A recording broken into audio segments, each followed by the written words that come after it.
This meeting is being recorded. Pessoal, bom dia a todos, né? Nós estamos aqui no dia 14 de junho, são 9 horas, estamos gravando, né, ao vivo aqui, a segunda aula do projeto de extensão intitulado Direitos Humanos em Foco, que na verdade é um esquenta, né, para o segundo curso de extensão em Direitos Humanos, Grupos Vulneráveis e Violências. E nessa segunda aula, nós temos o tema Produção de Texto Científico. A nossa convidada hoje é a professora Adriana Hartmann Cantini.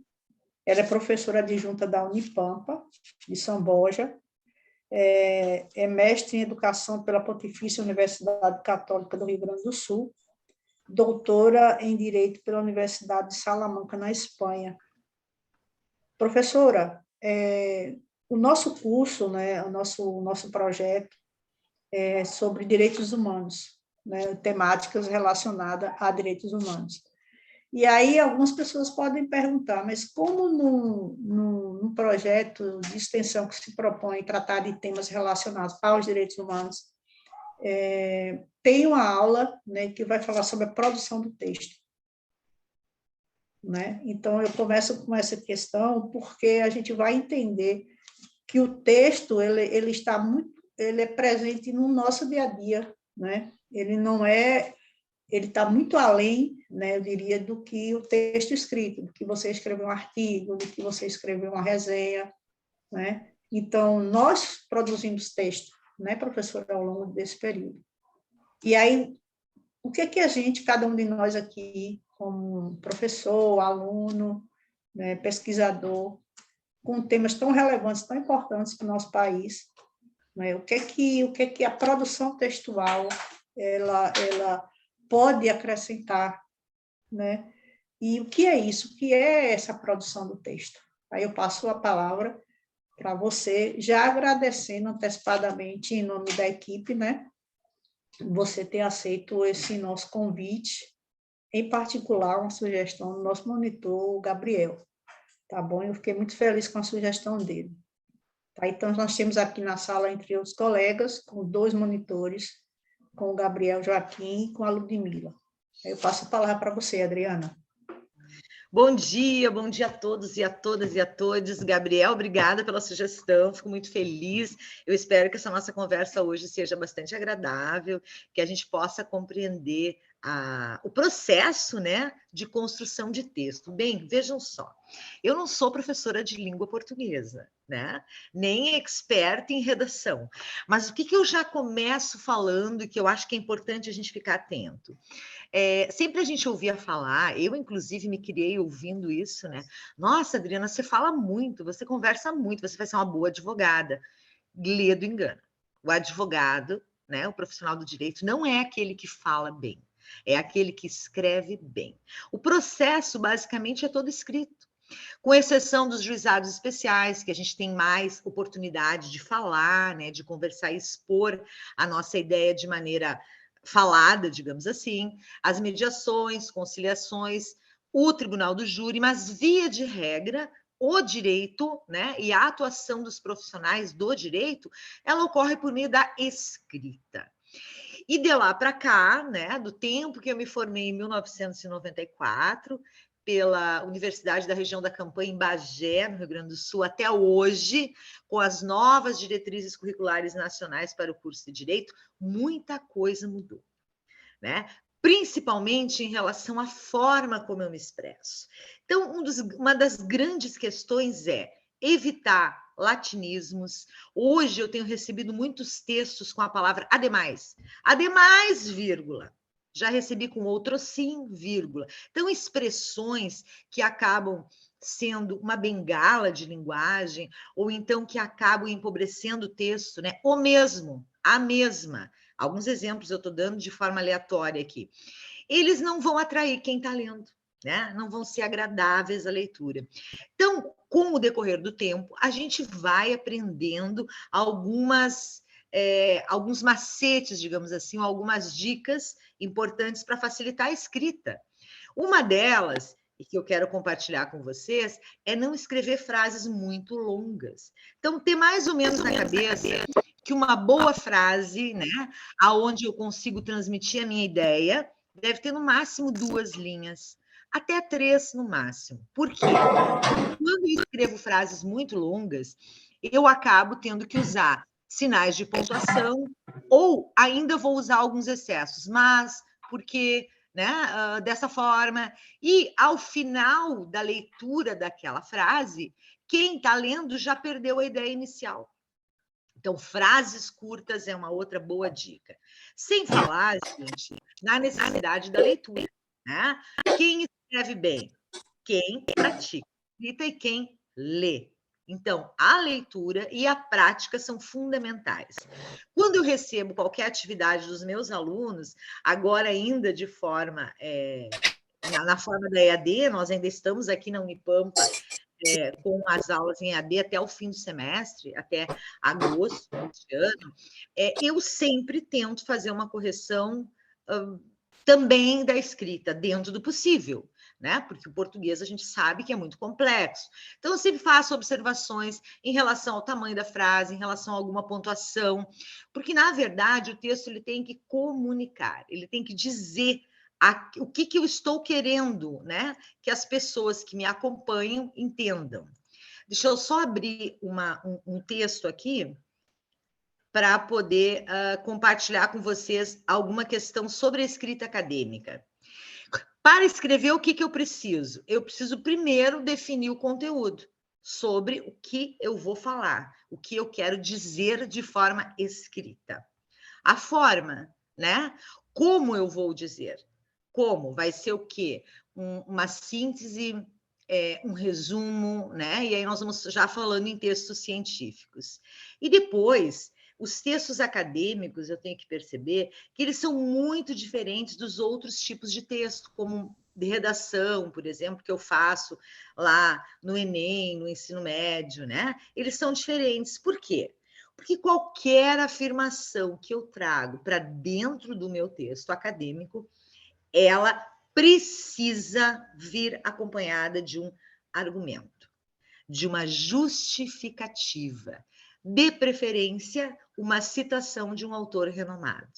Então, eu não posso escrever meros palpites ou opiniões, porque se eu fizer isso, eu estarei falando de conhecimento senso comum. Eu não estarei me referindo ao conhecimento científico. O que caracteriza o conhecimento científico? O argumento e a justificativa que eu trago para dentro do meu texto, de preferência, a citação de um autor renomado. E aí, durante as minhas leituras, eu vou fazendo as minhas fichas de citação. Por exemplo, sobre direitos humanos, tudo que eu leio sobre direitos humanos, eu vou reservando ali conceito, definição, fundamentos, normativas, vou fazendo minhas citações. Para quê? Para que quando eu for escrever a respeito dessa temática, eu já tenha alguma coisa para fazer a colação dentro do meu texto científico. Outra questão importante. Nos textos acadêmicos, a opinião pessoal, ela não tem muito significado se não vier fundamentada. Então, eu posso sim expressar o que eu penso a respeito daquela temática, mas eu devo trazer autores que confirmam o que eu estou dizendo. Cuidado com a escolha das palavras, porque elas nos conceituam. Hoje já é aceito o texto acadêmico em primeira pessoa. É uma outra questão que a gente tem que observar. Se eu começar a escrever um texto em terceira pessoa do singular ou terceira pessoa do plural, eu deverei manter todo o texto com a mesma pessoa. Mas eu posso também escrever textos em primeira pessoa. Hoje a academia já aceita isso e eu acho que é uma coisa boa, porque facilita o processo de escrita e também permite que a gente possa demonstrar, né, pela escrita, que estamos identificados com o texto. Texto, qualquer, e aí eu estou falando muita atenção para os textos acadêmicos, precisa ter início, desenvolvimento e final. Eu não posso deixar uma ideia no ar, né? Eu tenho que fechar aquela ideia que eu comecei a desenvolver, mesmo que sejam respostas, né, e propostas curtas e breves. Eu preciso, então, aprender a pensar e a escrever academicamente, lembrando que não são meras opiniões. Quanto à forma, vamos trabalhar, então, com a ideia de forma? Como que esse texto vai ser construído? Como eu já disse anteriormente, eu preciso pensar que uma frase não pode ser muito longa, né? 2 linhas, 3 no máximo. Dentro da frase, eu vou ter a ideia desenvolvida. Então, um parágrafo, por exemplo, ideal, ou seja, aconselhável, né, é que ele seja constituído de, no máximo, 4 frases. Também não fazer um parágrafo com uma página inteira, né? 20 frases. Por quê? Porque no parágrafo eu vou ter a ideia principal que eu quero desenvolver, um complemento para a ideia principal, por exemplo, uma citação, uma justificativa e um encaminhamento ou uma chamada para o próximo parágrafo, para a próxima ideia. Eu já recebi textos que eram 2 frases cada parágrafo. Só que a pessoa não estava atentando para a ideia que ela está desenvolvendo. Normalmente, eu troco de parágrafo quando eu vou apresentar uma nova ideia ou uma nova perspectiva sobre a ideia principal do texto. Retomando, frases, no máximo 2, 3 linhas, 3 já é muito, porque ao ler uma ideia em 3 linhas numa frase, quando eu estou na terceira, pense no leitor, eu já não lembro mais o que ele disse lá no início, né? Parágrafo de no máximo 4 frases, cada parágrafo deve ter uma ideia principal, um complemento para a ideia principal, um exemplo, uma citação, uma justificativa, e uma chamada ou um encaminhamento para o próximo parágrafo. Um parágrafo ideal, por exemplo, vejam só um exemplo. A qualidade da educação é influenciada por múltiplos fatores, vírgula. Porém, diferentes autores apontam que a atuação didática do professor é a razão determinante da qualidade da aprendizagem dos alunos. Ponto. Não é o único fator, vírgula, mas é o mais importante. Ponto. Abre aspas, colchetes, reticências, colchetes. Porque eu vou citar um pedaço da afirmação. Professor é uma peça da engrenagem escolar, não resolve tudo sozinho, jamais, mas no rol dos fatores externos da aprendizagem dos estudantes é o mais sensível e produtivo. Abre parênteses, Demo, 2018, página 13. Fecha parênteses, ponto. Percebam que nesse parágrafo eu trouxe uma ideia, né? Tive frases relativamente curtas e claras e ainda me apoiei na afirmação de um autor conhecido, que é Pedro Demo. Eis um exemplo de uma escrita acadêmica. Então, vamos agora começar, vou pedir aqui a ajuda da Ludmila, vamos começar a mostrar o que eu tenho que observar ao escrever. Vejam só, todo o texto acadêmico que eu vou escrever, que pode ser um resumo, pode ser uma monografia, pode ser um TCC, uma tese, uma dissertação, ele vai ter que preceder, né, ser antecedido por um projeto. O que é um projeto? Um projeto é a preparação de uma ideia. Então, eu vou mostrar para vocês que é a mesma, gente, a mesma linha do projeto de pesquisa, do projeto de TCC. O resultado poderá ser tese, dissertação, artigo, monografia, resumo simples, resumo expandido, se for para algum evento específico. Mas o caminho é o mesmo. Por exemplo, eu escrevo um título do texto científico. Sobre o que eu vou escrever?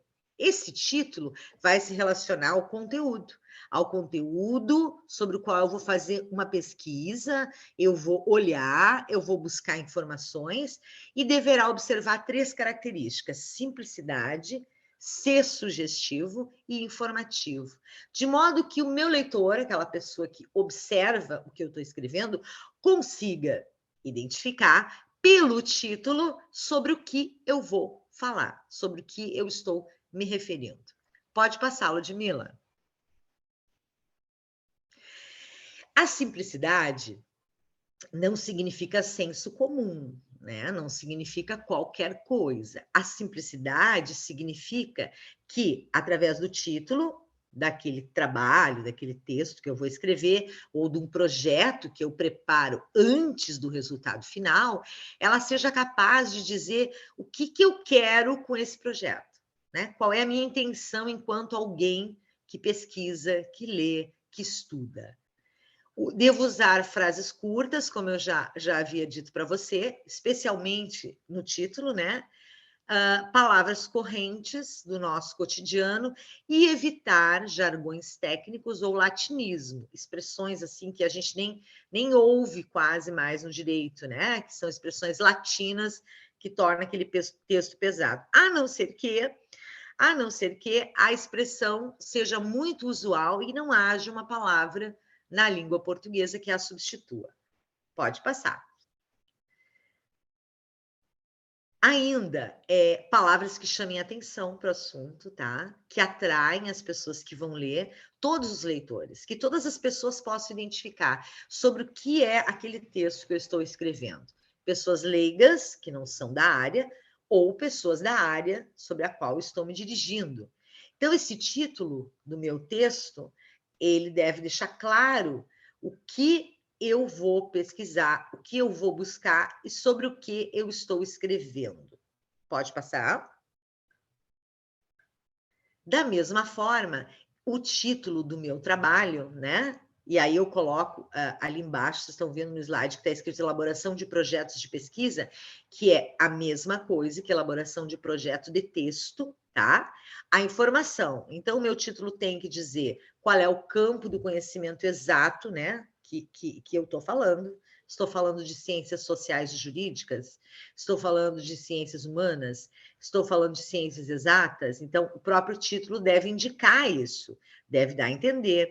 E devo responder sempre a pergunta sobre o que eu vou escrever, né? E esse sobre o que eu vou escrever está estritamente relacionado ao objetivo geral do projeto do que eu vou escrever, do meu artigo, do meu texto acadêmico, né? O que eu quero investigar, o que eu quero buscar, que ideia eu quero desenvolver.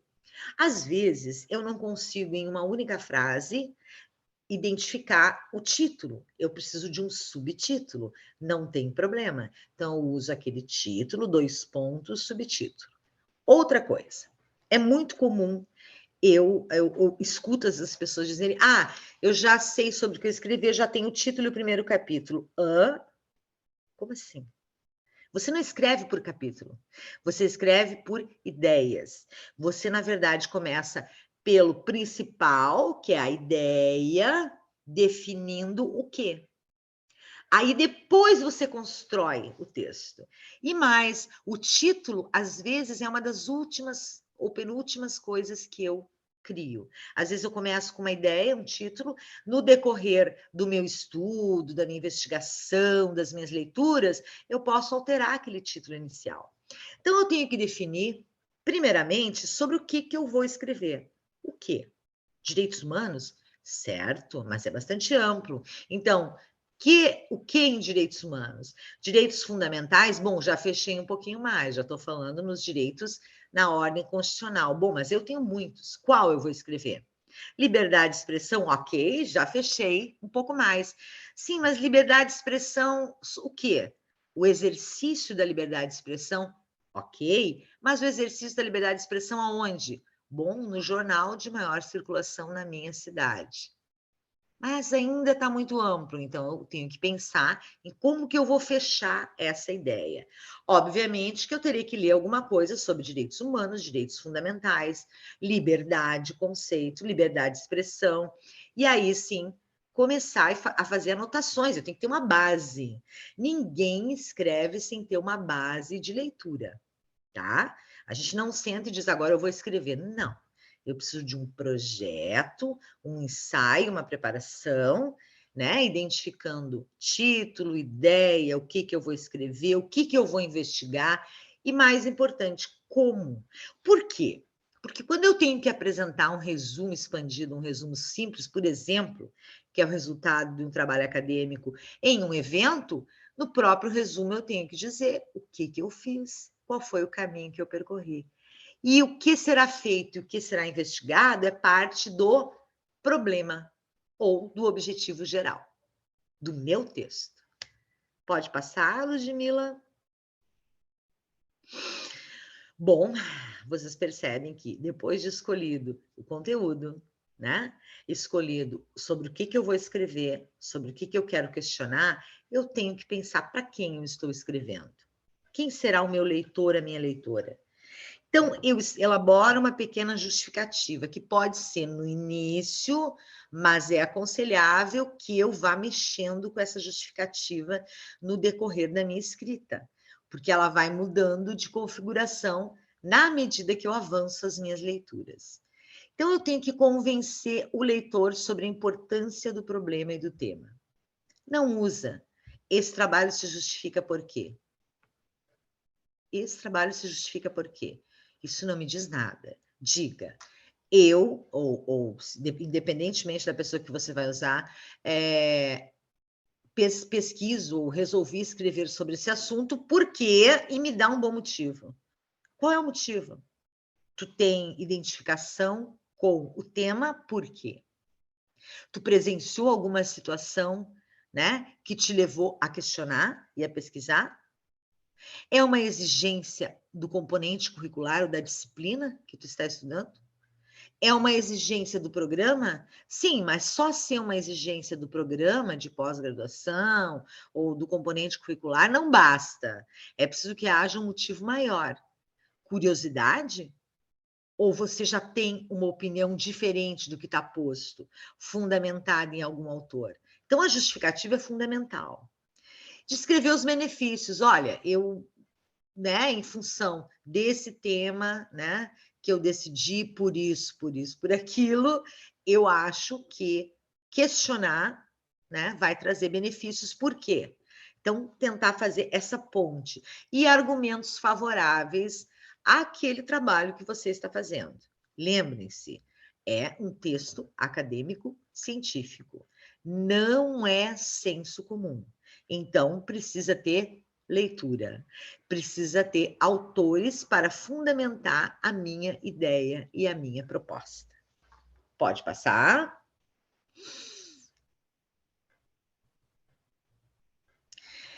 Ainda dentro da justificativa, que normalmente eu posso escrevê-la no final, né? Não tem problema, mas ela vai ser a primeira coisa que aparece no meu texto, aquele parágrafo inicial, né? Ou aquela página inicial. Ela não pode ser confundida com os objetivos do meu trabalho, da pesquisa que eu vou fazer, que vai resultar no texto. Ela tem uma relação estreita e direta com o problema, o que eu estou questionando, o que vai me levar a escrever um texto. Se aplica também a justificativa, se explica, né? Onde que eu tive essa ideia? Porque lembra que eu disse anteriormente que você precisa ter alguma motivação e é na justificativa que essa motivação vai aparecer. E ela tem a ver com o marco teórico. O que é o marco teórico? Marco teórico. Os autores, as doutrinas, as teorias e as ideias que já estão aí no mundo da academia. O que é a academia? É a discussão sobre esse universo de ideias, teses e teorias. No caso do direito, é em relação à razão da norma, aos princípios que norteiam a norma e à sociedade, né? A questão do convívio social e muito mais. Então, aqui dentro, desculpa, dentro da justificativa, eu vou dizer o que eu pretendo ao realizar esse texto, ao escrever esse texto, e qual é o conhecimento que eu busco, qual é a ideia que eu quero afirmar. Pode passar, Ludmila. Claro que eu vou ter que ter um problema, né? Vejam que é parecido com o projeto do TCC, texto científico todo o texto acadêmico científico, sendo ele um TCC, uma monografia, um resumo simples, um resumo expandido, um paper, enfim, depois eu vou diferenciar cada um deles, ele vai ter que ter um pré-preparo, né? Um projetinho, né? Eu diria assim, um esquema, um resumo anterior, um planejamento. Um objetivo geral. Qual é o problema que eu quero investigar, que eu quero ver e que vai ser a base do meu texto? Por que e para que eu estou fazendo isso? Né? Quando eu elaboro um objetivo que vai ter que estar expresso, inclusive se vocês observarem nos editais de publicação de artigos para revista e de eventos, quando pedem, né, congresso, simpósio, quando eles pedem um resumo ou resumo expandido, ou até mesmo um painel, você vai ter que identificar qual é o problema, qual é o objetivo, né? Você vai ter que identificar qual é o método que você usou. Então, para todos os textos científicos, eu tenho que ter essa lógica de raciocínio. Então, para elaborar um objetivo, eu vou usar verbos: discutir, proporcionar, refletir, investigar, contribuir, verificar, conhecer. Existe depois uma lista que a professora Jerusa vai compartilhar com vocês de verbos. Eles são dirigidos a objetivos de ensino, mas podem ser aperfeiçoados e adaptados aos objetivos de uma pesquisa ou de um trabalho acadêmico. Pode passar, Ludmila, por favor. E aí, dentro desse problema que eu criei, dessa pergunta geral e desse objetivo, eu vou estabelecer hipóteses. O que são as hipóteses? O que eu já conheço sobre aquele assunto? Que poderão ser mantidas ou não. Poderão ser confirmadas ou derrubadas. Então, eu vou já fazer uma simulação do que eu imagino que poderei encontrar com aquela pergunta inicial. Clareza na formulação, compatibilidade com aquele problema que eu defini e com o título. Não esqueço que tudo tem que ter sintonia. Eu não vou, por exemplo, pesquisar direitos humanos, o exercício da liberdade de expressão e estabelecer uma hipótese sobre a liberdade de locomoção. Não, se eu estou falando em liberdade de expressão, eu devo manter esse tema até o fim do meu trabalho. Eu tenho que ter essa sintonia entre o título, o problema, o objetivo e as hipóteses, né? A originalidade, hoje tudo está posto, tudo está escrito, tudo está pesquisado, eu vou questionar, né? Alguma coisa que já está posta, dificilmente eu vou fazer algo originalíssimo, né? Essa originalidade não significa dizer que eu serei o primeiro a fazer tal coisa, mas que eu estou discutindo. É meu trabalho, a minha identificação, por isso original. Descrição e explicação objetiva do que eu pretendo pesquisar e ser testagem possível. Uma outra questão para textos acadêmicos é a questão da testagem, né? Tem que ser possível de averiguar os resultados. E aí eu vou estabelecer objetivos específicos, né? Eu sempre digo que um artigo científico, 3 a 5 no máximo objetivos específicos, que eles vão, depois de eu estabelecer, questionar e ler, né, sobre eles vão se transformar nos subtítulos do meu artigo, do meu trabalho. Então, esses objetivos específicos, que derivam das hipóteses ou subproblemas, eles são apresentados de forma clara, compondo sempre o conjunto da ideia inicial, tá? Liberdade de expressão, então eu tenho que sempre ter relação com o título, com o conteúdo, não posso fugir da ideia. E tem que ser possíveis de serem verificados, tá? Não podem ser vagos, não podem ser imprecisos, né? Eu pretendo investigar tal coisa, eu pretendo confirmar tal hipótese, tal situação. Continuando. Aqui, gente, tem um exemplo bem interessante. Aliás, isso aqui, esse quadrinho e esse material é do professor Roque Gonzalez. Foi meu professor no mestrado da PUC. Não é Gonzalez, o sobrenome não tô lembrando agora, mas depois eu passo direitinho para vocês. Foi meu professor no curso de pós-graduação em educação na PUC. Porto Alegre e PUC-RS, isso nos idos de 98 a 2000. Foi quando eu aprendi a fazer, né, pesquisa. E ele sempre dizia assim que esse é o quadro, basicamente. Aí nós vamos para as perguntas, né? O que, como, quando e com o quê? O quê? Qual é o tema? Né? Sobre que assunto eu quero falar? Qual é o problema? Qual é a pergunta geral que vai nortear toda a minha busca? Quais os subproblemas ou questões que eu quero pesquisar, que eu quero investigar ou que eu quero discutir? Quais os objetivos? Qual a minha justificativa? Por que, né, eu quero investigar aquilo, discutir, escrever sobre aquilo? Quais os pressupostos teóricos? Que autores eu vou ler? Que ideias eu vou me basear? Como? O como, e que vai sempre aparecer nos trabalhos, gente, acadêmicos, é o caminho. Bom, e aí eu vou ter que aprender sobre metodologia da investigação. Vejam, não se faz um texto acadêmico sem método. A maioria dos trabalhos que a gente recebe como avaliadora de congresso, seminário, não volta ou é recusado pela ausência da metodologia.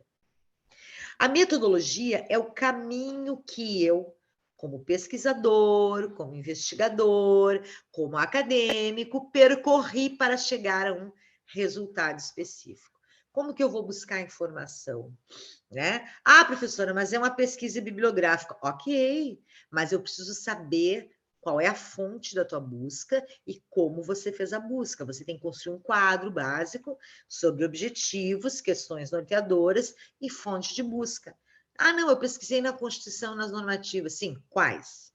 O que em cada normativa? Vocês compreendem que esse raciocínio lógico precisa estar especificado dentro do texto, né? Qual a amostra, se for uma pesquisa de campo? Que população, né? Quem eu investiguei? Que setor, né?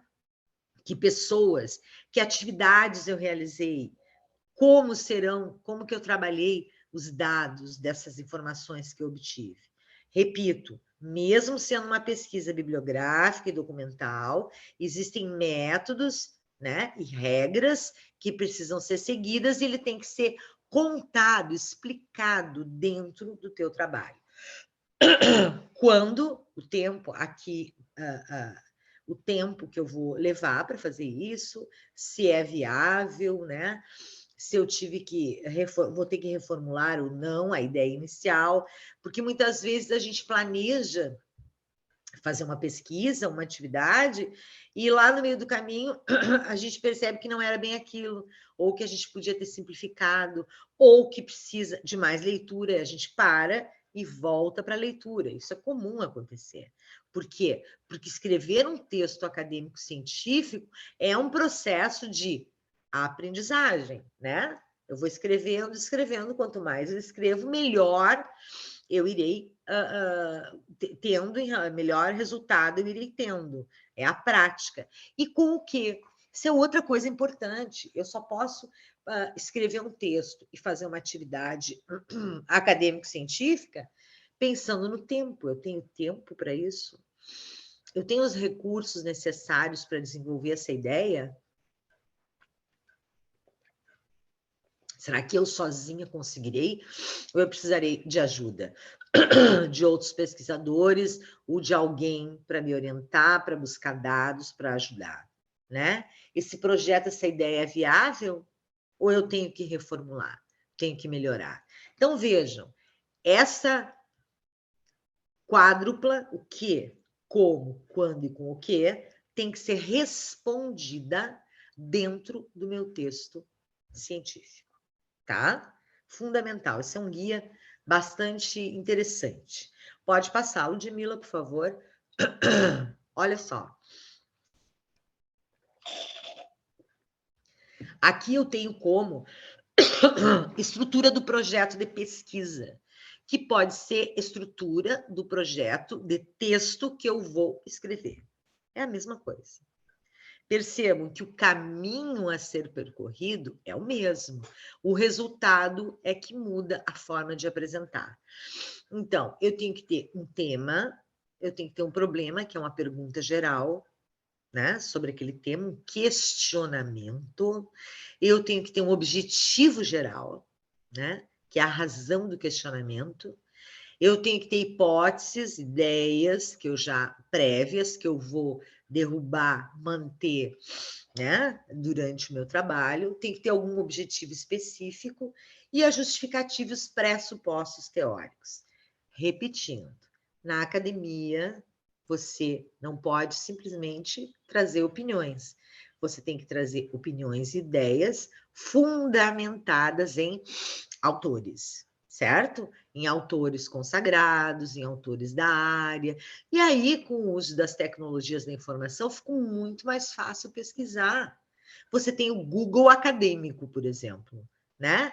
E você tem outras ferramentas, né? Tem as bibliotecas, tem a biblioteca Pearson, por exemplo, que é uma biblioteca virtual. A sua universidade certamente tem a biblioteca e tem biblioteca virtual, onde você pode fazer a busca das obras, né? A leitura aqui na internet. Então, hoje pesquisar é muito mais fácil. Olhar nesse universo virtual, né? Nessa rede mundial de computadores, dentro dos sites, dos sítios de pesquisa, né? E eu não estou falando em Wikipedia, não estou falando em Brasil Escola, estou falando em pesquisa acadêmica. Observar o que já foi escrito sobre aquele tema, sobre aquele assunto. E aí, identificar que autores, né, mais aparecem, são recorrentes. Isso é muito fácil de fazer. Né? Quem tem o domínio do uso da rede mundial de computadores, do acesso à internet, vai fazer isso com muita tranquilidade. Há tempos atrás, nós tínhamos que ir a bibliotecas, né? Manusear livros e obras. Hoje, obviamente que isso ainda é importante, mas tudo ficou muito mais fácil, porque o campo de acesso a essa gama de conhecimentos é maior. Tá? E em direito, é importante que eu acesse, tá? Os sítios, os sites realmente de pesquisa. Pode passar, Ludmila, que demonstram resultados, né? Bom, como que eu vou fazer isso, né? Método ou métodos utilizados, todos os trabalhos, né? Especialmente quando eu vou apresentar resumo, painel, resumo expandido, resumo de artigo a um congresso, a um evento, eu vou ter que ter método, né? Ah, o meu método foi bibliográfico. Não, bibliográfico não é necessariamente um método, né? Pode ser um método de procedimento, mas não é um método de abordagem do problema. De que forma você abordou esse problema? Como você trabalhou os dados? Quais foram os instrumentos de coleta de dados? Ah, é uma pesquisa bibliográfica. Pesquisei na doutrina e na jurisprudência. Ok, cadê o roteiro? Tem roteiro? Não, eu fui lá e pesquisei. Sim, mas como? Foi lá aonde? Né? Foi no site do STJ? Ok. Pesquisou jurisprudência? Ok. Que palavra você usou? Qual foi o filtro de pesquisa que você usou? O que você buscava? Né? Que resposta? Vejam a importância de eu ter um objetivo prévio estabelecido. Um problema de pesquisa, para definir como eu vou buscar a resposta. Então, você vai contar como que você buscou os dados, como que você questionou sobre aquele problema, sobre aquela ideia. E isso precisa estar presente no seu resumo, tanto do artigo, né, quanto do trabalho que você irá apresentar em determinado evento acadêmico científico. Que atividades você desenvolveu? Outra questão é o tratamento dos dados. Ah, não, eu fiz uma pesquisa usando, por exemplo, né, o Google Forms, ok? Fiz 4 perguntas, certo? Mas essas 4 perguntas têm relação com os objetivos que você estabeleceu, específicos? Elas buscam responder aqueles seus objetivos? Sim, sim, buscam, certo. E o que você fez com as respostas? Ah, eu peguei e transcrevi aqui no artigo. Hã? Isso não é pesquisa? Né? Isso não é pesquisa. Você precisa dizer como você trabalhou as respostas. Você criou categorias de análise? Aí eu tenho o método de Bardan, por exemplo. né? Você escolheu respostas semelhantes e juntou as respostas semelhantes e a partir daí foi escrevendo respostas contrárias, você trouxe autores para discutir aqueles resultados. Então, eu já vi muitos trabalhos em que os autores, em que o aluno acadêmico aplica o questionário e só joga no trabalho sem tratamento de dados. Vamos imaginar que eu vou fazer um bolo, certo? Olha a comparação. Pego a farinha, pego os ovos, pego o fermento e pego o chocolate. E largo ali. O bolo vai ficar pronto?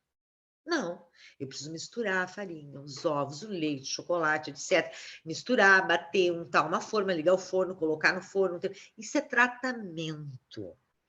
Então, se eu tenho resultado de um questionário, eu tenho os ingredientes do bolo, por exemplo. Mas para ele chegar ao final, a um trabalho que vai apresentar um resultado importante, uma discussão para a academia, eu tenho que finalizar e dar um tratamento. Igual ao bolo, tem que ir para o forno, tem que ficar um tempinho, né? Porque eles não se trabalham sozinhos.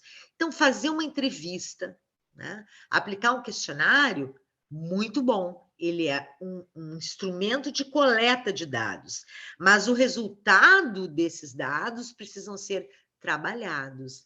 Eu preciso ver como que eu vou trabalhar esses dados para depois apresentar. Sozinho não serve.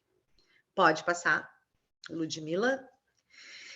E aí eu tenho que pensar no tempo que eu vou destinar para isso, né? Ninguém faz um TCC e um artigo em um mês ou dois, tá?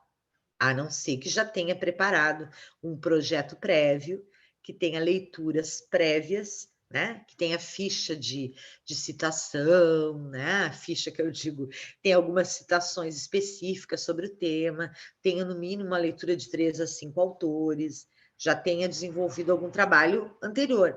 Mas você não senta, né, na frente do computador e diz, bom, agora eu vou escrever meu TCC. Título!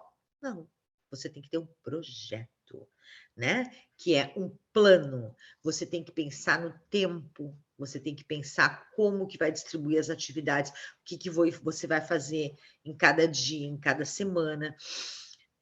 No curso de Direito é aconselhável que você já, a partir do 3º semestre, comece a pensar no projeto. E, a partir daí, identificando os professores que trabalham aquelas ideias, pedindo sugestão de livro e lendo, fazendo fichamento, resumos, trabalhando, escrevendo alguma coisa, algum texto sobre isso e desenvolvendo a ideia, tá? E verificar se esse projeto, essa ideia de texto que você quer escrever é viável no tempo previsto, né? Dentro daquele período de tempo. Porque a gente tem que amadurecer as ideias. Veja, vou dar um exemplo. Eu estou verificando uma dissertação de mestrado que a defesa é dia 24, vai ser virtual. Eu estou lendo essa dissertação já faz uns 5 dias. Nossa, vai demorar tudo isso? Não. Cada dia eu leio um pouco, faço uma avaliação, aí eu durmo, né? Faço outras coisas e no outro dia eu volto. Por quê? Porque eu preciso que essa ideia esteja madura na minha cabeça, né? Eu preciso absorver essa ideia. É semelhante a um alimento, né? Eu me alimento, preciso comer laranja, porque tem vitamina C, mas eu não vou comer uma laranja hoje, agora, daqui meia hora eu estou com a vitamina C no corpo. Eu preciso ter uma constância. O trabalho de pesquisa é a mesma coisa. Eu tenho que ter uma constância de leitura, uma constância de escrita, né? Um exercício de escrita, porque não surge do nada. Não é um milagre, né? Não é algo que surge da noite para o dia, é uma construção. Pode passar, Ludmila? Preciso saber os recursos, né, gente, que eu tenho acesso à internet, não tenho, eu tenho os livros que eu preciso, as obras que eu preciso consultar, pode passar. E aqui, ó, basicamente, todo o texto, tá? Todo o texto que eu vou escrever, ele requer um preparo, tá? Propósito da pesquisa, necessidade da informação, as informações para a resolução do problema que eu quero investigar, que eu quero escrever sobre o que o assunto, né? Como que eu vou realizar, né? Como que eu vou buscar as informações, pode passar, Ludmila. E aí eu tenho aqui os tipos de texto, tá, gente? Que, obviamente, não vai se esgotar nisso aí, tá? Existem outros tipos. Monografia, artigo científico, dissertação, tese, resumo simples, resumo expandido, caso de, por exemplo, ser para algum evento científico. Vejam aqui que eu queria chamar a atenção de que depois do ensino médio, né, quando eu entro para a universidade, eu começo, muitas escolas, principalmente as federais, os IFES, né, os institutos federais, já começam com o aluno do ensino médio escrevendo TCC. Já começo a fazer esse exercício. É muito bom receber esses alunos na universidade, porque eles já não chegam assustados, eles já têm uma ideia de como é.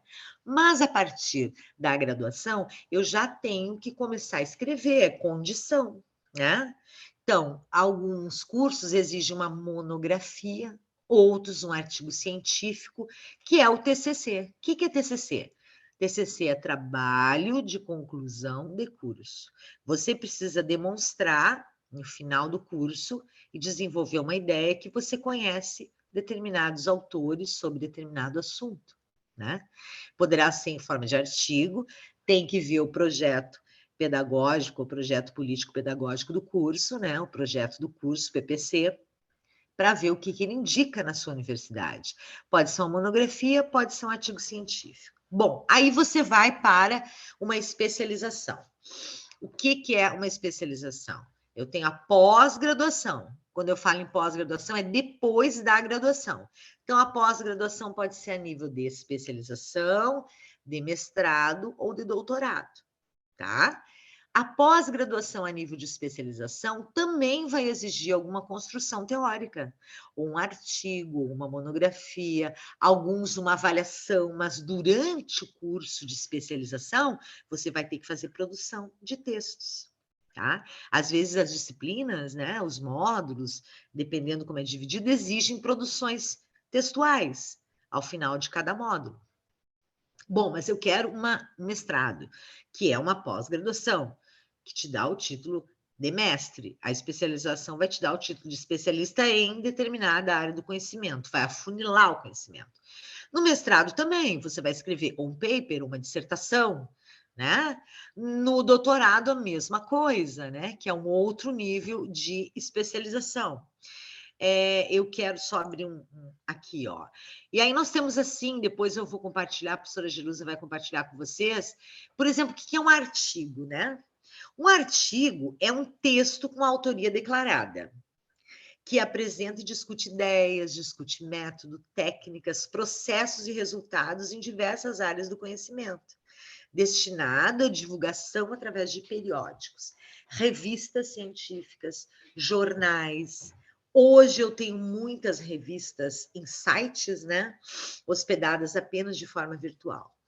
O artigo científico ele vai trazer determinado assunto resultante de uma pesquisa, tá?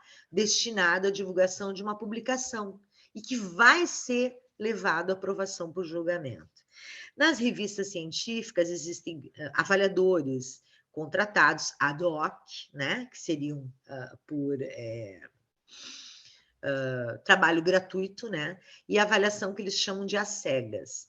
Recebem a avaliação e enviam sem identificação o próprio sistema, né, para autores, né, e pesquisadores das áreas afins. Aí 3 ou 2 avaliam e devolvem conforme as regras da revista. Cada revista científica vai ter uma regra. Se eu quero escrever para determinada revista, eu tenho que entrar na revista e baixar as regras de submissão para autores. Algumas vão exigir um tipo de fonte, um tipo de espaço no artigo, né? Sempre no Brasil, né? A maioria, né? A regra é que se use as normas da ABNT, Associação Brasileira de Normas Técnicas. Algumas vão usar as regras APA. Por exemplo, aqui na Argentina, as revistas internacionais usam a regra da APA. É um pouquinho diferente, mas eu tenho que conhecer. Não existe um curso para você aprender a usar a regra da ABNT. Você tem que ir lá e olhar os manuais de normalização que as bibliotecas das universidades dispõem e olhar, é um artigo científico que eu citei, vou lá ver. como citar artigo científico. Venho aqui e arrumo no meu texto. Ah, não, mas eu tenho um artigo da internet. Bom, vamos lá no manual. Como citar um artigo da internet? Coloco no meu texto. Ah, mas eu tenho uma lei e tal. Vamos lá no manual. Como citar uma lei? E veja se a citação é nas referências, se é uma citação recuada, se é uma citação dentro do texto, direta, indireta. Então, é uma questão de hábito, né? À medida que eu vou precisando fazer isso, eu vou aprendendo a fazer. Aí eu tenho a dissertação, como eu já falei, ela é muito comum a ser exigido em mestrados, né? Eu tenho um ensaio, que é um documento que vai mostrar um estudo sobre determinado assunto, porém menos aprofundado, menor que um tratado formal e acabado, mas vai trazer ideias e opiniões, né? Eu tenho livros e folhetos, eu tenho paper, que é um pequeno artigo científico, né? Mas que também vai ter que obedecer a essa organização que eu passei agora para vocês, muito comum sendo pedido papers em congresso, reuniões científicas, também sujeito a julgamento por uma comissão de avaliadores. Tem o projeto de pesquisa, que basicamente é o mesmo que antecede qualquer tipo de texto, né? Tem o relatório científico, tem resenha, sinopse e trabalho didático. O trabalho didático, que é aquele texto científico usado durante as atividades do curso, são pequenos textos exigidos sobre estudos pré-fixados e determinados, né, que os alunos devam realizar. Mas eles também precisam ter uma ordem, né? Eles precisam ter um conteúdo, uma ideia e um planejamento prévio para se escrever. Então, gente, basicamente, em pouquíssimo tempo, pode encerrar o slide, Ludmila, muito obrigada, eu expus para vocês a importância da escrita acadêmica. Quando a gente fala em escrita acadêmica, nós estamos falando em conhecimento científico, estamos falando na academia, né? Então, como que eu vou conseguir chegar a um nível bom, razoável e aceitável da escrita? Quando eu praticar. Então, é leitura, muita leitura e muita prática. É isso. Fico à disposição, então, para as considerações, professora Jerusa.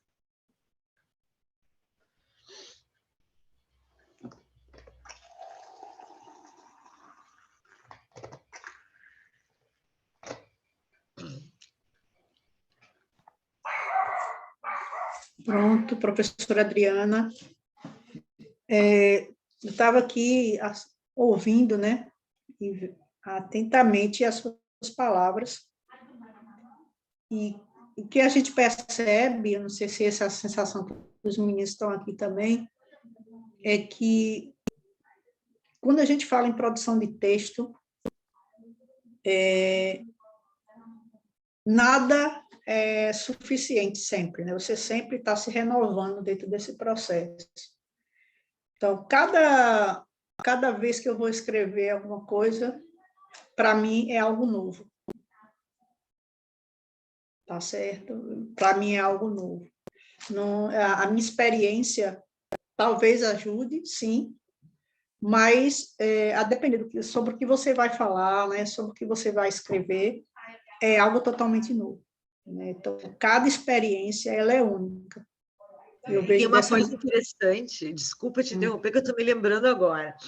Você, vou lhe perguntar, professora, colega, amiga, Jerusa, já pegou a sua dissertação de mestrado para ler? Já. Não deu vontade de chorar? Rasgar. Gente, olha, percebam, a minha dissertação de mestrado eu fiz no ano 2000, Jerusa foi 2000 foi 2002. 2002. Imagina quanto tempo. Então, qual é a sensação? A gente pega o que a gente escreveu, que na época a gente achava que era uma maravilha, e a gente olha e diz, meu Deus, como é que eu não escrevi isso, eu não escrevi aquilo, eu não coloquei tal e tal coisa? Por quê?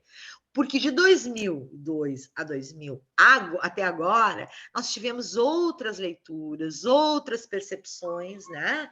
E o processo de aprendizagem é assim. Certamente hoje nós não escreveríamos o que escrevemos há 10, 20 E outra 15 coisa, né? Eu falei sobre direito, tecnologia e tributação. né, que era a tributação sobre as operações exclusivamente virtuais, né, e é algo que ela vai se renovando sempre. Então, assim, quando eu voltando à questão que você estava colocando aqui, que eu estava falando aqui, de ser sempre algo novo. Então, uma preocupação que eu tenho como professora, e às vezes eu me deparo nisso, principalmente quando eu vou orientar, né, os alunos, a produção do seu TCC, seja no formato de monografia, seja no formato de artigo, por exemplo, as amarras que o aluno está, né? As amarras que ele está. Então, se você vem para um texto, para produzir um texto, onde você já vem com a sua verdade, né? É isso, então não tem pesquisa, né? Se você não existe um problema que já está respondido, né? Então, as questões, as vivências que a gente está no dia a dia, né? As vivências que a gente está no dia a dia, será que isso interfere no que a gente fala, no que a gente escreve? Então, eu acho que um grande desafio, né, do pesquisador é buscar um pouco essa neutralidade, né? Se apartar um pouco, deixar um pouco de lado a tua experiência, não interferir, né? E você não partir de verdades absolutas. Então, escrever é um ato cotidiano. Eu sempre comparo com o exercício físico, né? Você sempre tem que estar fazendo. Se você para, enferruja, né? E a gente só pensa o texto de forma macro, né? É quando eu preciso escrever um artigo, é quando eu preciso escrever meu TCC, é quando eu preciso submeter, porque eu vou precisar de um pontinho aqui, eu preciso melhorar meu currículo, né? Mas a gente está falando de direitos humanos, né? Então, eu me preocupo, você falou em leitor, né? Leitor pode ser aquela banca que vai avaliar meu artigo, pode ser o meu professor orientador, né? Pode ser aquela banca que vai avaliar minha monografia, mas, para mim, é a contribuição que eu deixo, né? É a contribuição. Qual o legado que eu posso deixar, né? No sentido de dizer, tentar ajudar de alguma forma quem vai ler depois, utilizar, ou refletir, ou aplicar, o que for. Né? Tem Então, uma acho coisa, que... Oi, pode tem uma falar. coisa que eu estava me lembrando agora. Um professor, colega meu, muito experiente, eu disse para ele esses dias, mandei uma revista, mandei um artigo meu que eu fiz numa especialização que eu terminei no retrasado em direitos humanos. E eu achei que meu artigo estava um show, né? Me dediquei, enfim, li, fiz tudo, todos os passos necessários, mandei para a revista 1. E o artigo voltou com uma recusa, uma revista 1 em direito, dizendo que, com a crítica, né? Passou pelaquela avaliação às cegas, 3 avaliadores, e veio assim com um parecer recusando a publicação. Embora eu tenha tirado 10 no artigo, no curso de pós-graduação, eu mandei para uma revista 1 e os avaliadores... Aí eu fiquei muito triste. Aí eu conversei com um colega e digo, mas como é que pode, né? Poxa, eu tirei 10, né? Os meus professores. Aí ele disse, não, Adriana, faz o seguinte, quando volta um artigo desses, é um momento para tu melhorar o teu artigo, né? E para te perceber que nem sempre aquela comissão que está avaliando dentro da universidade, né? Eu tive casos de alunas com TCC nota 10, que foi para uma revista A2, A3 e voltou o artigo, então não significa que a revista vai aceitar. Por quê? Porque as regras da revista, elas vão estar publicadas no site, no edital, quando eles abrem para a chamada de artigos. Tem algumas revistas que é fluxo contínuo. Mas o que eu, como pesquisadora, como professora, tenho que fazer quando esse meu artigo vem com uma recusa ou vem com aceite condicionado a? Eu pego aquela avaliação e aprendo. Eu melhoro, Isso. eu aperfeiçoo. E aí, quando ele voltar para a publicação, e se for publicado, nossa, eu aprendi muito sobre aquele tema, muito mais. Porque assim, às vezes eu não enxergo as falhas do meu trabalho. Mas se eu dou para uma outra colega ler, ela vai ver. Então, é um exercício interessante. Eu escrevi um texto, eu não tenho certeza. Gabriel, você lê para mim, me diz o que você acha. O Gabriel, mesmo que não seja da área dele, né? Mas ele está na universidade, ele está lendo, ele vai identificar aonde falta completar uma ideia. Então, esse exercício é fundamental. Passe para o colega ler, pede para ele olhar e apontar. E quando o teu artigo vier de uma revista com recusa, orientação para melhorar, tenha isso como aprendizagem e se inscreva e envie para tudo que é revista, congresso, porque você vai ter, veja só, uma avaliação gratuita de Adriana, especialistas renomados na área. tem uma brincadeira de criança chamada telefone sem fio, não sei se os meninos conhecem, você fica numa roda, e aí uma pessoa começa a contar uma história e vai falando rapidamente no ouvido do outro, num círculo, né? Quando chega no último, aí pede para ele falar. Aí, vamos supor que tenha sido Gabriel que começou. Gabriel começou a história, contou uma história para a Jerusa, que passou para a Adriana, que passou para a Ludmila. Aí lá no final você pergunta, Ludmila, o que é que você ouviu? E vai confrontar com o que o Gabriel falou, você tem contextos diferentes, né? E a história ela vai sofrendo modificações ao longo disso aí, entendeu? Eu vou aproveitar aqui, Ludmila está com a mão levantada. Pode falar, Lud. Eu queria só fazer um comentário que eu lembrei, né, essas constatações de vocês aí, eu lembrei de uma coisa. No meu primeiro artigo que eu escrevi, toda a minha vida, assim, eu nunca tinha escrito um artigo toda a minha vida. Eu ainda sou do terceiro semestre, então eu ainda estou começando, ainda a gente é um bebê ainda no mundo acadêmico. E o meu primeiro artigo, eu achava ele maravilhoso, incrível. E aí eu enviei para uma revista que ainda não tinha Qualis. E eu pensei, nossa, vai ser aprovado e tudo, e não foi. E eu vi uns amigos conseguindo publicar e eu não tinha conseguido publicar esse artigo. Mas eu chorei assim, copiosamente. Eu chorei muito, muito, muito, muito. Foi assim, a minha maior frustração do mundo. E aí eu virei pro meu pai e falei, eu não vou desistir do meu primeiro texto, não vou. Aí eu sentei, arrumei várias coisas, mudei várias coisas do que eu tinha escrito, várias e várias coisas. Manti a essência do texto, a minha ideia, mas fiz algumas adaptações ali. Num dia só, eu sentei, numa tarde, eu falei, vou procurar uma revista e vou enviar esse artigo. Não vou desistir dele. E aí eu enviei para uma revista que foi pré-avaliada B2, né? E eu pensei, não vai ser aprovado de jeito nenhum, porque eu não tinha O conseguido mesmo nem artigo. o mesmo, só que é adaptado, no caso, né? Eu tinha Uhum. melhorado ele. E aí, a revista me respondeu em menos de uma semana, aprovando o meu artigo sem ressalvas, sabe? Sem revisão. Foi direto. Só que ele ainda não foi publicado, né? Porque tem toda essa questão dos periódicos ainda, né? Demoram para publicar os artigos, às vezes precisa de dossiê e tudo mais. Mas, para mim, foi um alívio tão grande, porque eu acho que isso é exatamente o que a professora Jerusa e a professora Adriana estão falando. Que, às vezes, não é porque um periódico não aceitou o seu texto, quer dizer que o seu texto não é bom, ou que a sua ideia não é boa. Muitas vezes a gente precisa mesmo Muitas vezes é sentar um momento, e Ludmila. revisar. Exatamente. Né? E até a proposta da Entendeu? revista É o também, momento. às vezes, não é a proposta da revista. E aí, para mim, foi assim, parece pequeno para quem já está, né? Mas para mim foi muita coisa, porque eu tava no primeiro semestre da faculdade, então, assim, eu continuei escrevendo depois disso e tudo, e hoje eu leio esse texto, eu acho ele horrível também. Para você ter uma ideia, vocês falando assim, eu fiz 3 tentativas de mestrado. Eu fiz meu mestrado na Federal de Pernambuco e passei na terceira.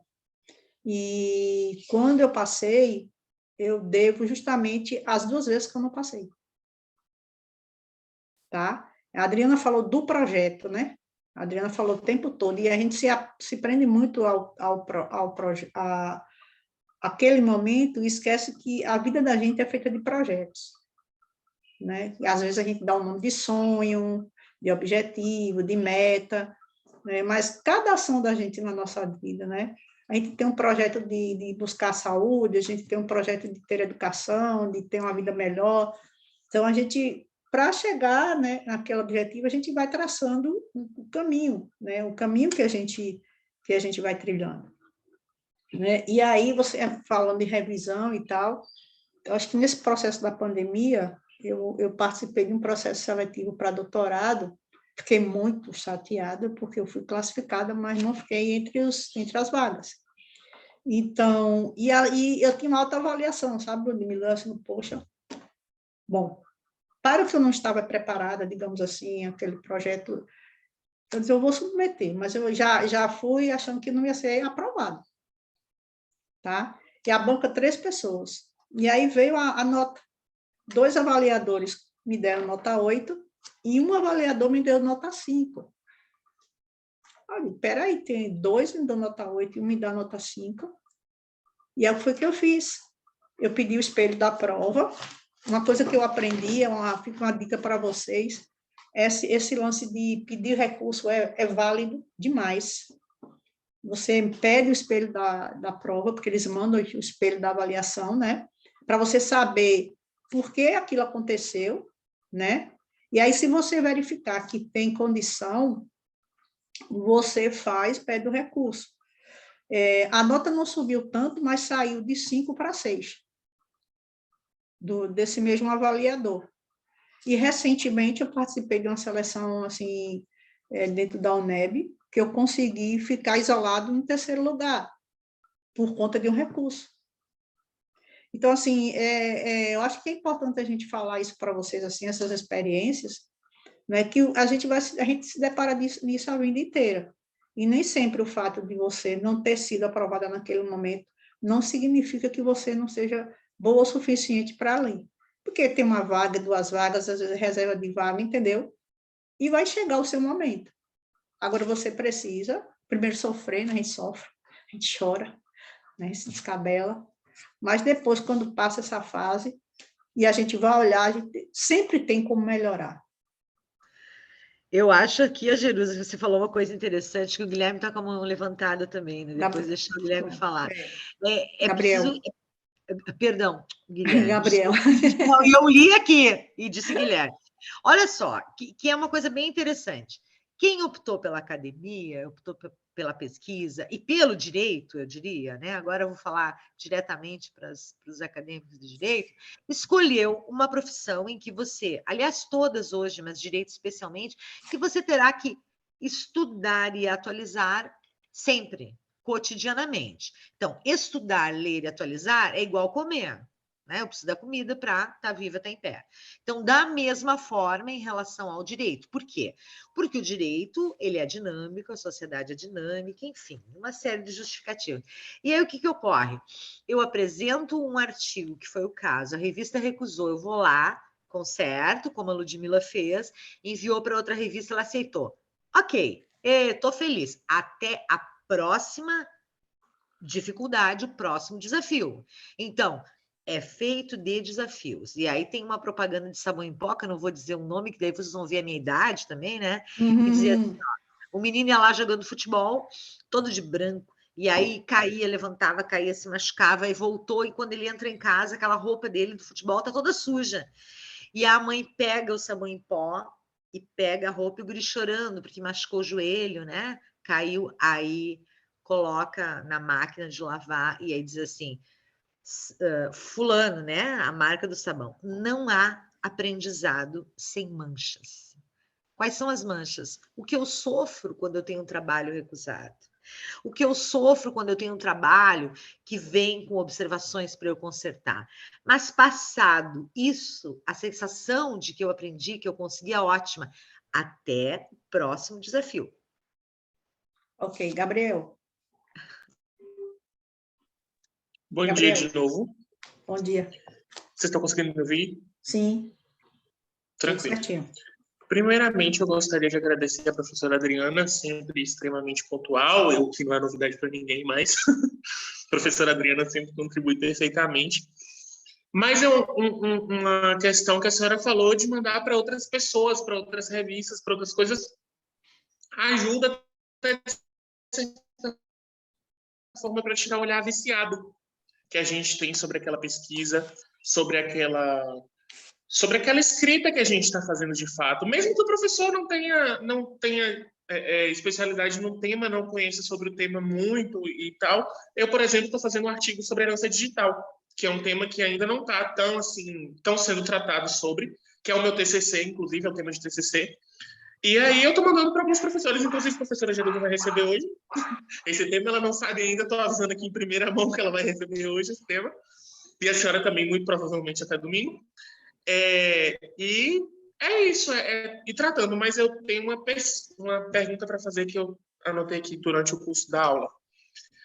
Qual a senhora acredita que seja a importância para a continuidade da pesquisa científica à publicação de textos? Qual a importância da publicação de textos para um prosseguimento na pesquisa científica? Qual a importância de se detalhar, de se buscar cada texto que foi trabalhado sobre? Ou a senhora acha que deveria haver, de certa forma, uma maior seletividade no aceite de textos que são publicados? Eu, assim, todos os eventos que eu costumo participar, agora nós temos um Congresso Internacional de Direitos Humanos de Coimbra, que eu participo com a professora Sheila, nós temos um grupo, um GT, né? Participo já faz 4 eventos. Eu sempre entendo que quando você está desenvolvendo, por exemplo, você tem o seu TCC, né? Você está construindo, desenvolvendo, você pode partilhar um pedaço do texto ou a ideia do TCC e o projeto e levar para um evento desses. Por quê? Porque num evento desses, você vai se inscrever num grupo, no GT, tal, e aí você vai apresentar a ideia. E aí as pessoas, tanto os coordenadores dos GTs, dos grupos de trabalho, quanto os pesquisadores, os acadêmicos que estão ali, vão contribuir para a tua ideia. Nós tivemos um caso assim, eu tive assim com uma tese de doutorado de uma aluna minha da Universidade Nacional de Missões, aqui da UNAM. Ela tinha uma ideia de pesquisa, mas a gente estava com dificuldade isso para focar, porque é muito na área da história, né, e da percepção dos discursos. E aí eu levei essa minha aluna para uma reunião do grupo de pesquisa, do Diálogos do Pampa, e lá, veja só, o grupo de pesquisa é um grupo ligado à comunicação. Lá eu tinha jornalistas, professores de literatura, de linguagem e o pessoal da comunicação. Não tinha ninguém da área do história nem da área do direito. Então, nós levamos o projeto dela e ela apresentou e a gente especificou que tinha uma dificuldade em como encaminhar aquela tese de doutorado. Conclusão da história, nós saímos da reunião 2 horas depois, cheia de ideias. Então, não necessariamente precisa ser na área. Por quê? Porque a gente ouviu o que aquelas pessoas compreenderam da nossa ideia de pesquisa. Então, depois nós vamos, num outro momento, levar de novo. Então, teu projeto, Gabriel, ele pode ser levado em eventos científicos, até para ter contribuição de outros pesquisadores. E a publicação não, né? Porque ele tem que ser, o teu TCC ele tem que ser original, primeira vez. Mas o projeto e a ideia você pode levar para juntar ideias de referência bibliográfica, de autores, ideias de como encaminhar. Segunda parte do teu questionamento. Para nós, por exemplo, que trabalhamos na universidade, nós temos metas a cumprir, né? O servidor público, tanto estadual quanto federal, ele tem uma avaliação a cada 2 anos para progressão de carreira e para se manter na academia, ele é obrigado a fazer produção. Orientar alunos, não é só dar aula, orientar alunos, só dar aula já é um trabalhão, né? Porque eu tenho que planejar, estudar, enfim. Mas orientar alunos, escrever. Então, para nós é condição de sobrevivência. Sobrevivência no campo profissional. E também, né, proporcionar a discussão, a mudança de paradigmas, de ideias, de dogmas, que porventura eu traga, né, na minha concepção sobre determinado tema. Então, publicar, né, participar de eventos, seminários e congressos, é estar retroalimentando o processo de aprendizagem. Porque a gente que está nesse ramo e nessa área, né, vai ter que estar sempre estudando, pesquisando, discutindo e debatendo. Então, leva, sim, teu projeto, compartilha, tá? E não tenha receio de cópia, porque o que tu elaborou para pesquisar é teu. Por mais que eu, por exemplo, queira seguir a tua ideia, nunca vai ser igual, porque é a tua bagagem que tu vai colocar ali, né? São as tuas leituras e as tuas experiências. Não sei se respondi a tua questão, Gabriel. Aproveitando a deixa, eu falo que vem antes do texto. Antes de você escrever, tem o Gabriel, tem a Marli, tem a Ludmila, tem a Jerusa, tem você, né?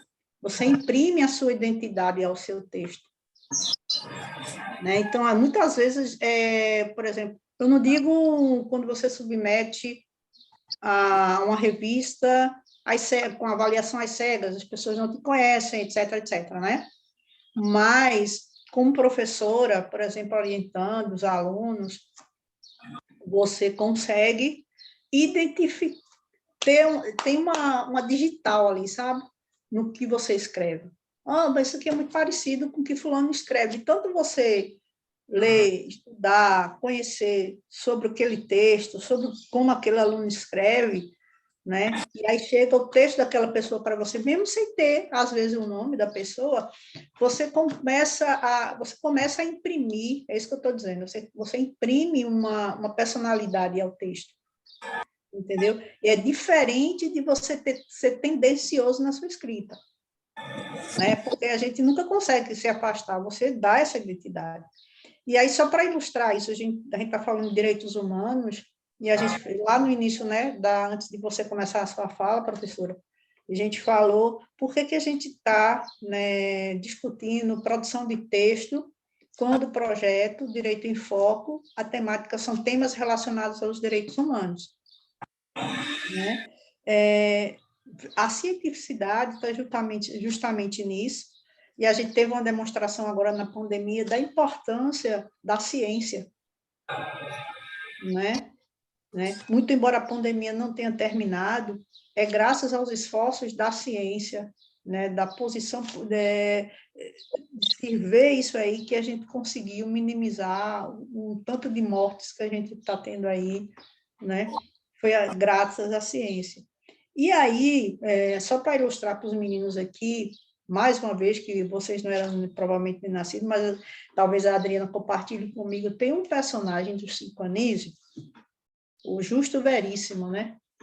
Que é um político corrupto, e a grande célebre frase do personagem, eu tenho horror a pobre, eu odeio pobre. Né? Vocês podem até pesquisar no YouTube, por aí afora, vocês vão saber desse personagem. E aí, recentemente, falando sobre as temáticas de desigualdade, os marcadores de desigualdade na sociedade, eu me deparo com um termo que eu gostaria de saber se vocês conhecem, chamado aporofobia. Aporofobia, alguém já ouviu falar? Aporofobia? Não? Então, assim, a aporofobia é justamente o que o Justo Veríssimo aporofobia, isso mesmo. Né? É o que o Justo Veríssimo dizia lá na década de 80. Horror a pobre, ódio de pobre. Então, aí, como é que isso surge do ponto de vista científico, né? Tem uma filósofa, né, a aporofobia, né, é a aversão ao pobre. A aversão ao pobre. E aí ela coloca como um desafio a democracia. A referência é uma das mais destacadas filósofas espanholas da contemporaneidade, que é Adela Cortina, né? Ela diz, a aporofobia é um neologismo que dá nome ao medo, rejeição ou aversão aos pobres. Foi escolhido como a palavra do ano em 2017 pela Fundação da Espanhola. Foi incorporado à língua espanhola em 2017. Segundo a autora, aqueles que há no mundo contemporâneo uma política não de combate à pobreza, mas de combate aos pobres. né? E a pobreza não se define apenas mais por uma questão meramente econômica. Se a gente for pegar a questão da estratificação, né? Quem está na linha da pobreza, na linha da miséria, né? Entre os ricos, o fator econômico conta, mas a gente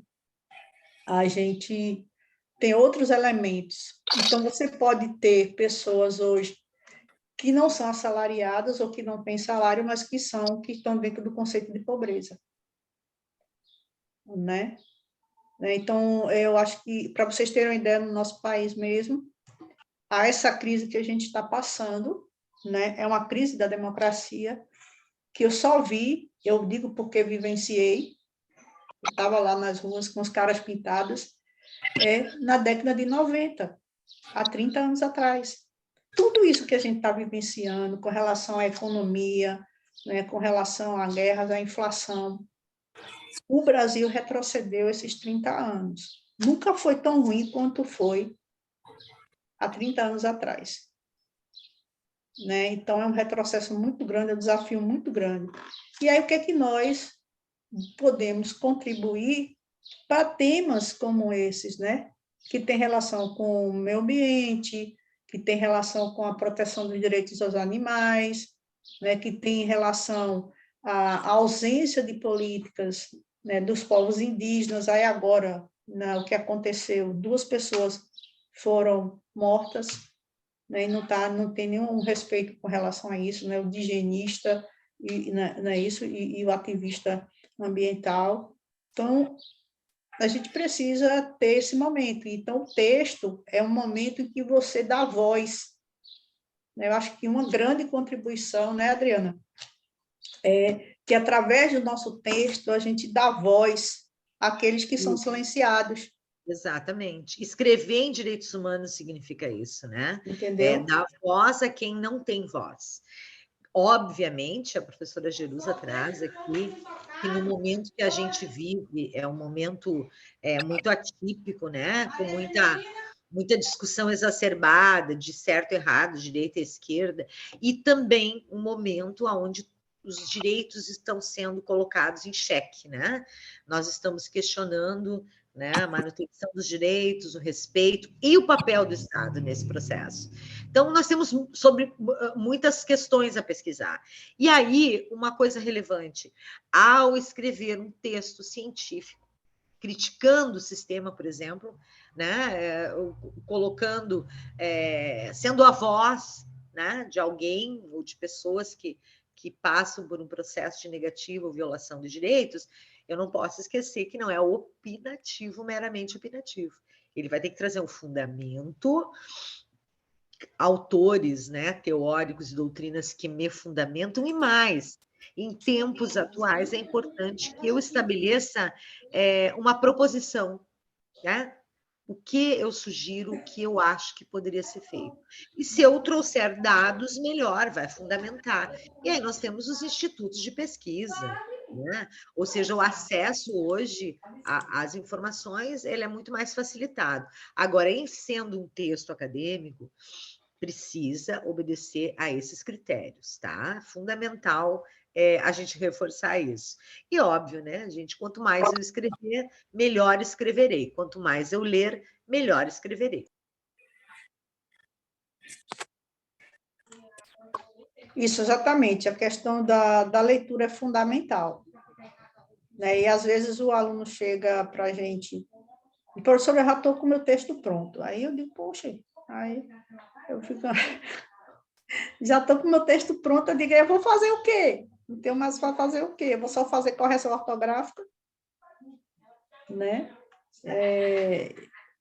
E outra coisa também eu acho que tem que ter um pouco da humildade, né? No sentido da humildade científica, no sentido de que até as ideias que a gente tem da hipótese do nosso texto, do nosso projeto, elas, ao longo do tempo, ela pode ser desconstruída. Então, algo que você tinha como uma verdade, à medida que você vai escrevendo, você vai justamente por outro caminho. E tem lá no final textos que você não chega a caminho nenhum, você tem várias possibilidades. Um depoimento, Me lembro que eu escrevi em 2006 um texto, logo quando surgiu a questão da política de cotas raciais. Eu escrevi um texto, e não cheguei a publicar, era um texto de aula, né? Eu estava fazendo curso e tal. E nesse texto que eu escrevi, eu me posicionava em dúvida, né? Nunca vou esquecer, sobre se as cotas raciais seriam suficientes ou seria uma política pública adequada, isso em 2006, gente, para contribuir para o processo de igualdade, né, que a gente tanto busca, 2006. E ano passado eu fui revisar os meus arquivos e encontrei aquele texto. Aí eu pensei assim, meu Deus, eu não sabia o que eu estava dizendo, porque eu não tinha leitura suficiente. Depois, com o passar do tempo, eu jamais escreveria, ainda bem que eu não publiquei, né? Mas se eu tivesse publicado, gente, se eu tivesse publicado na época, eu poderia hoje pegar aquele texto, é meu, é uma construção, reconstruir, desconstruir e republicar. Claro, com uma nova roupagem. Isso é importante que a Jerusa está dizendo, prof. Jerusa, porque a gente muda de ideia à medida em que a gente vai tendo acesso a mais e mais informações e leituras. É natural que isso ocorra, tá? Por isso que a gente sempre tem que ter um cuidado ético em relação às nossas publicações. Aquele foi um trabalho de sala de aula, de um curso lá que eu participei. Não chegou a ser publicado, mas eu posso usar aquele texto, que tem vários argumentos, para fazer a contraposição das ideias que eu tenho hoje, né? Tantos e tantos anos depois. Ok. Bom, o nosso tema de hoje, sempre estou recapitulando isso, que eu estou vendo que às vezes uma pessoa entra, outra pessoa sai, né? Oi, Gabriel, levantou a mão, pode falar. Não, prof, pode terminar, que eu tenho mais uma pergunta para fazer. Estou aproveitando aqui, gente. Eu vou. Aproveite mesmo, que esse é o momento. Né? Então, vamos lá, termine. Não pode, mas pode falar. Já aproveita, deixa. Então, tá bom. Professora, como eu falei inicialmente, a questão da herança digital, que é o tema do meu TCC, ela não está muito fundamentada aqui no Brasil ainda. E é justamente sobre essa questão da lacuna jurídica que eu vou trabalhar. Só que, por exemplo, em países como os Estados Unidos e Itália já tem jurisprudência sobre, já tem a questão da própria legislação sobre o assunto. Eu posso pegar essas jurisprudências na língua deles e colocar no meu trabalho, ou eu teria que fazer uma tradução ou algo do tipo?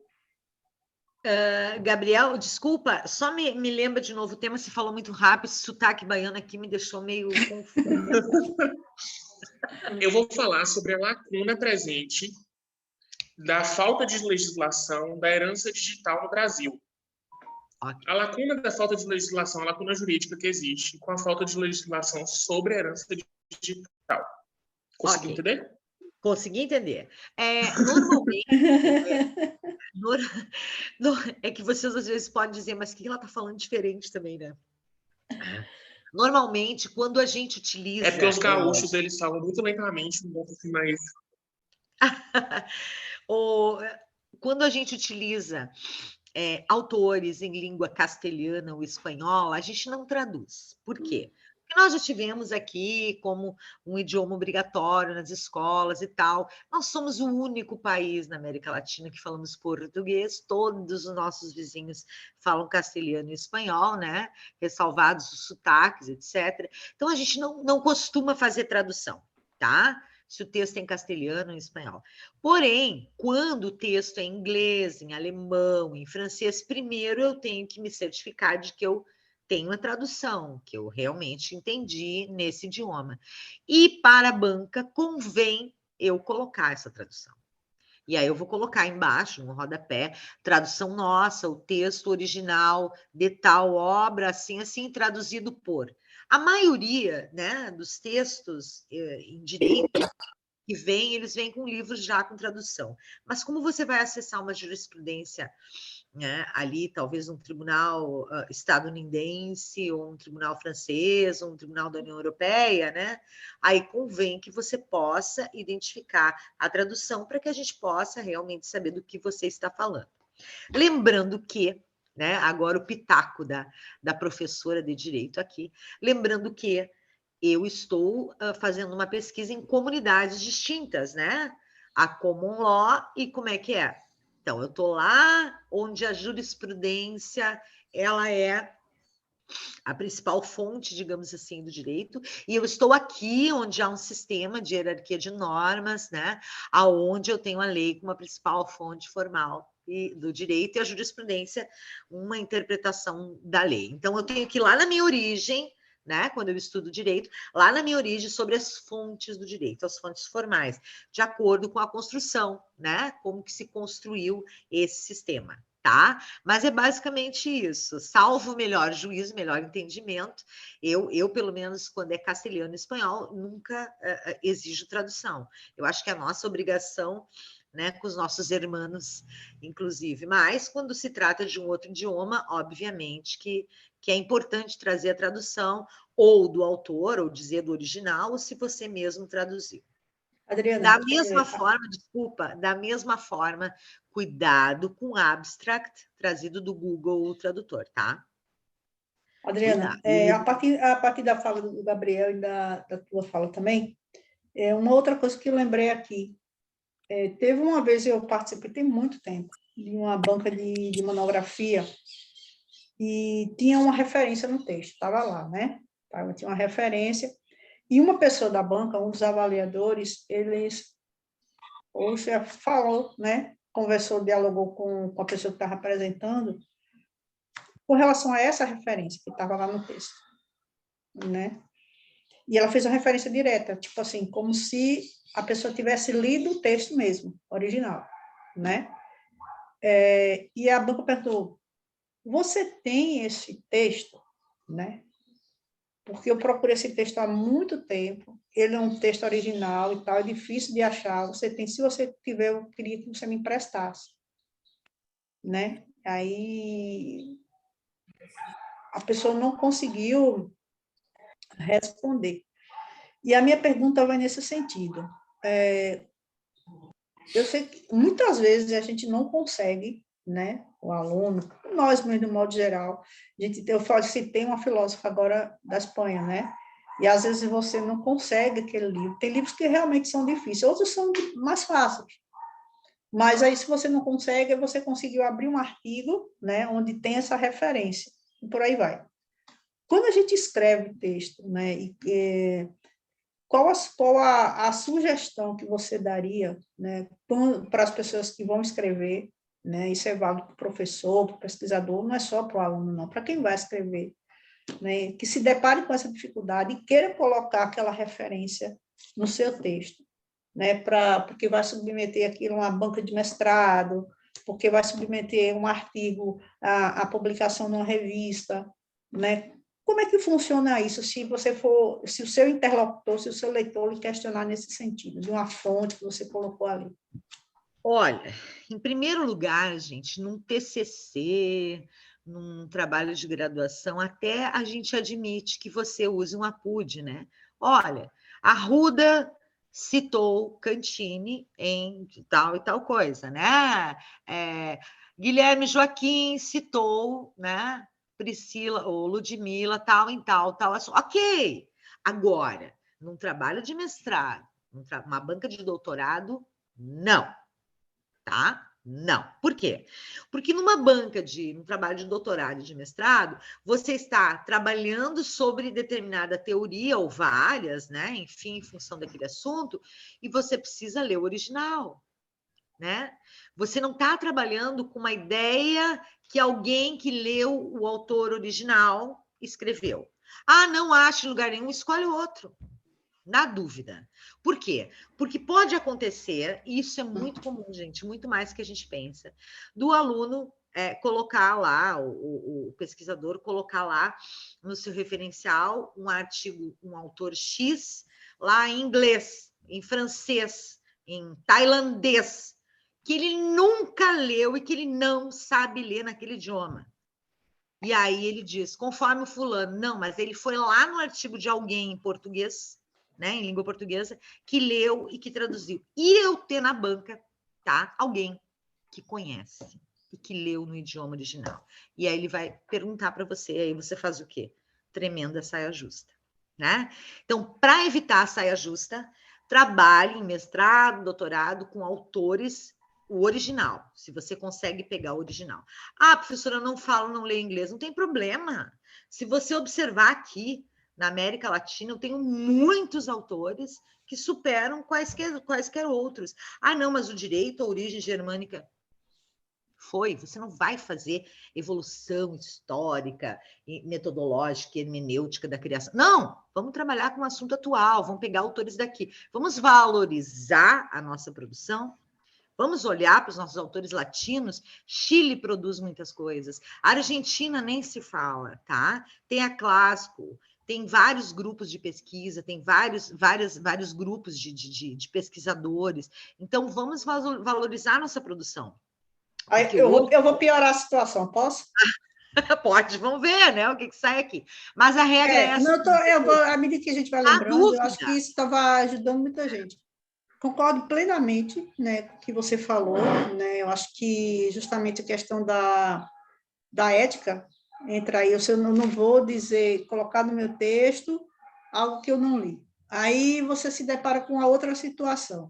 Então, a depender do programa para onde você vai levar a sua proposta, e aí eu estou mais especificamente falando do texto para uma seleção de mestrado, para uma seleção de doutorado, vamos supor que você queira trabalhar com o direito comparado, por exemplo, que necessariamente há necessidade de você ter a bibliografia naquela área.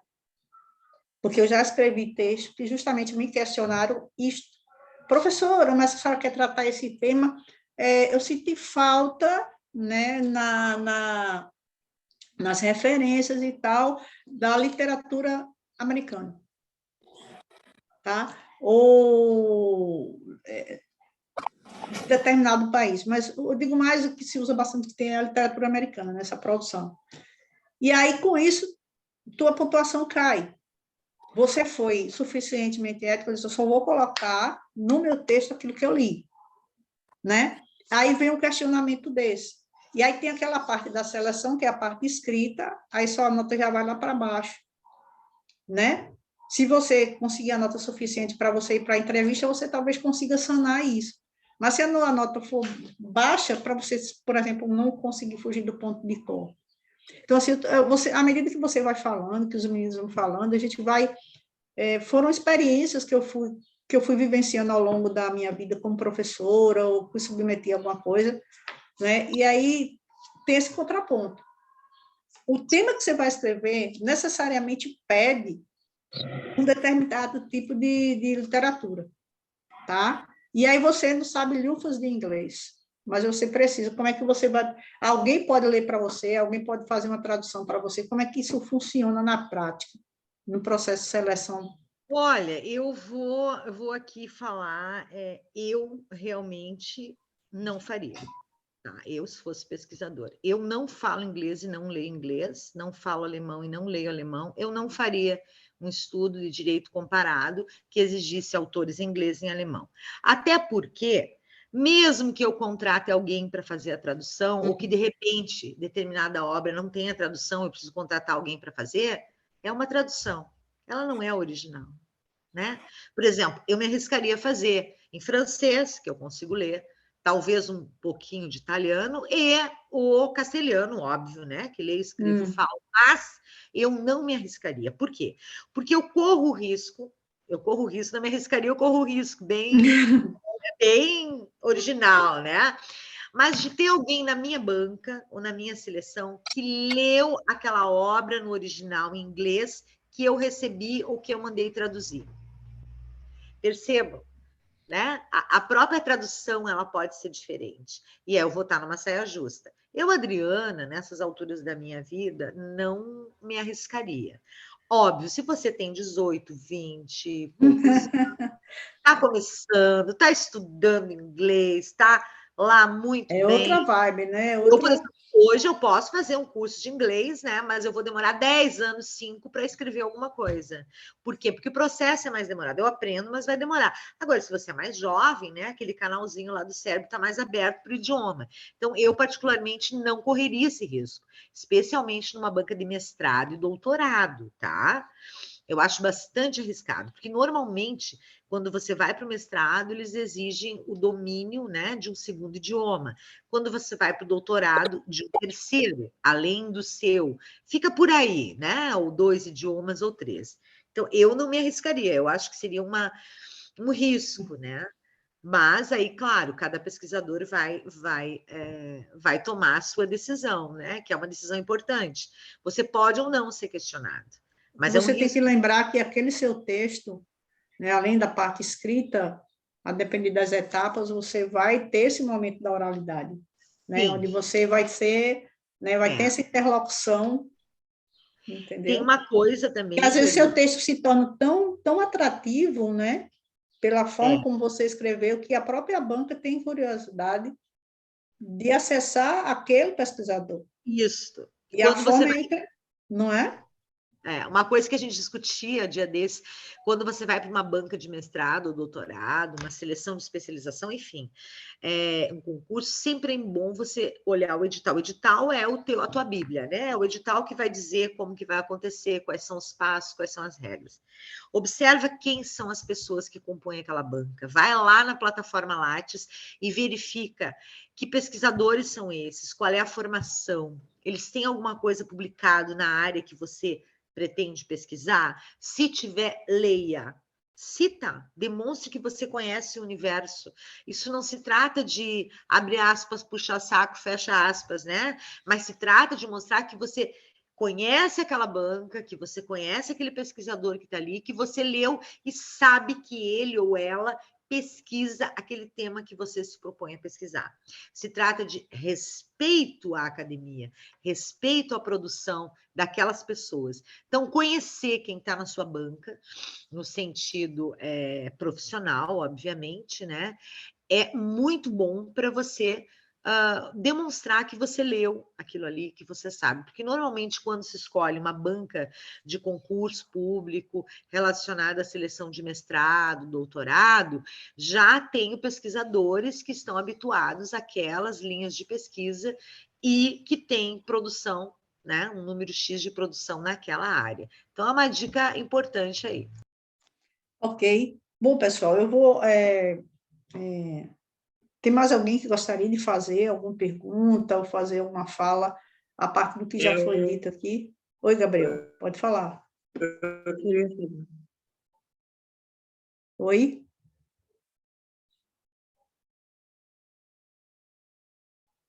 Microfone desligado, está desligado. Eu queria fazer um esclarecimento com a professora. Por favor. Opinião sobre o assunto. Vocês estão conseguindo me ouvir? É porque a minha internet está bem instável. Sim, estou ouvindo, sim. Pode falar. Sim? Então, vamos Sim. lá. A senhora falou sobre essa diferença do common e do civil law. Desculpa meu inglês é péssimo. Então, não.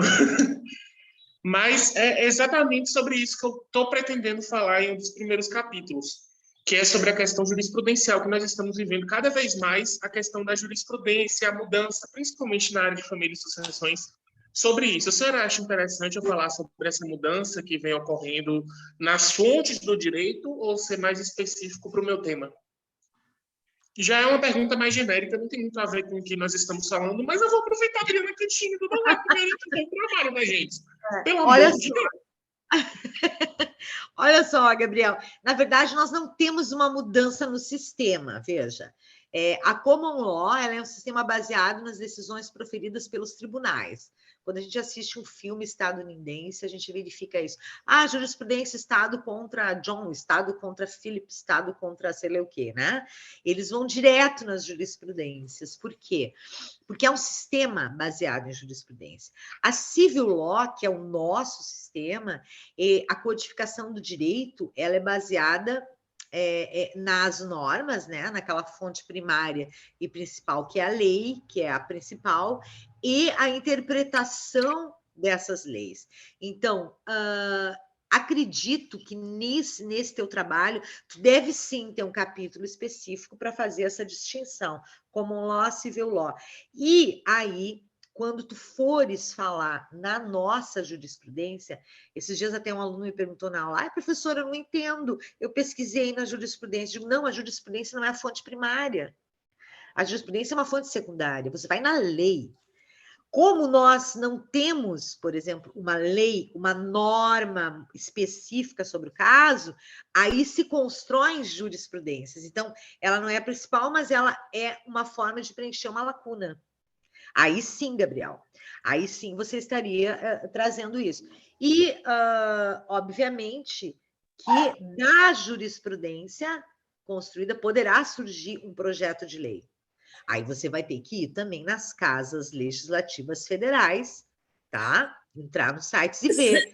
Tem algum projeto de lei sobre esse ou aquele assunto? Ou seja, você vai esgotar, né, a questão do tema.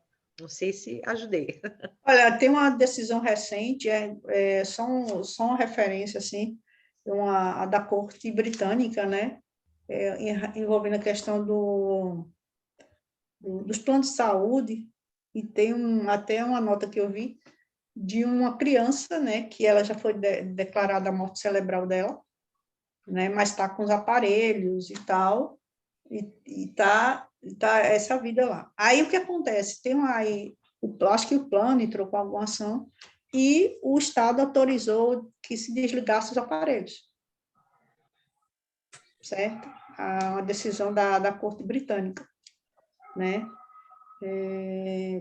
Então, assim, é uma temática, né? Aí tem um bem maior, que é o direito à vida, né? Que fica aí, né? A morte cerebral foi declarada da criança, o menino tem 12 anos, ele vive através dos aparelhos. E aí veio essa decisão da corte, né? Onde é que fica essa questão, né? Essa discussão toda que é colocada aí. Bom, eu acho que a gente ficaria, né, pessoal, muito mais tempo, né, falando sobre essa questão, né? Mas, assim, o nosso tema, acho que conseguiu vencer esse objetivo aqui, né? Que para quem chegou agora e para quem vai assistir essa gravação no YouTube, né, quando a gente for divulgar, nós estamos na segunda aula virtual do projeto Direitos Humanos em Foco, né, que é uma preparação, um esquenta que a gente está chamando para o segundo curso de extensão em Direitos Humanos, Grupos Vulneráveis e Violências, que vai abrir inscrição agora em julho e as aulas começam em agosto. Então, a gente fez um convite a alguns amigos, né? As pessoas que eu convidei para essas aulas são pessoas que eu respeito, admiro, né? E tenho na minha conta de amizade. Né? A Adriana, a gente tem uma história, acho que mais de 20 anos, desde a seleção do mestrado, quando eu estava tentando aprender italiano, né? E a aula 2 teve como tema, né, a produção de texto científico. Né? E aí, como a gente vai ter uma das aulas, a aula de abertura do curso, vai ser justamente sobre a metodologia da produção do artigo científico, né? Vai ser uma hora que vai fazer a abertura, e aí foi muito interessante trazer você, Adriana, para falar sobre isso. Então, agora eu passo a palavra a você para suas considerações finais, e a gente, então, segue já para o final do nosso encontro de hoje.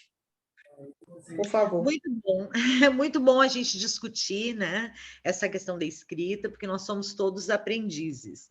Então, basicamente, o que eu gostaria de compartilhar com vocês? A escrita do texto acadêmico, ela deve, tá, eu sempre diria assim, preferencialmente, para eu garantir um bom resultado, ser precedida da elaboração de um projetinho, um projeto. Então, eu escrevo lá qual é o conteúdo, qual é a ideia que eu quero desenvolver, qual é o problema que eu estou questionando, quais são os objetivos, quais são as fontes, né, da pesquisa, onde eu vou buscar as respostas, como eu vou buscar essas respostas, qual é o método, a metodologia, o caminho que eu pretendo percorrer, que autores, que teses, que teorias, e aí depois, sim, eu vou começar a elaborar esse texto.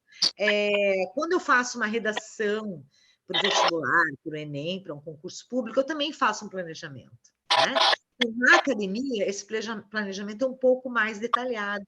Por quê? Escrever para a academia requer que eu traga argumentos né? Não apenas opiniões, e autores que comprovam o que eu estou dizendo, que eu demonstre, através do texto, que eu li aquele assunto, que eu conheço o que os autores dizem sobre isso.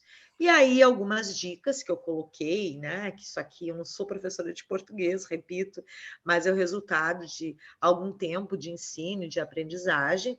Eu coloquei também algumas dicas, que é não fazer frases muito longas, evitar o uso de palavras de latinismo, de jargões, outros sim, ademais, porque a gente percebe que desaparecem alguns textos na área do direito com palavras que vão ser repetidas, né? Ademais, outros sim, o mesmo, a mesma, essas bengalas de linguagem que acabam travando o nosso texto, porque o texto tem que ser fluido, ele tem que ser um texto gostoso de ler, onde eu consigo entender o início, o desenvolvimento e o final do texto. E ler bastante, né? Escrever. Quanto mais a gente escreve, quanto mais a gente tem correção, mais a gente aprende. É isso, quero agradecer a oportunidade, dizer que é sempre um prazer estar com vocês, matando a saudade no Nordeste. Certo, Adriana. Então, eu dou por encerrada a aula de hoje e nos veremos em breve. Um abraço a todos e um bom dia. Tchau, tchau, gente. Tchau.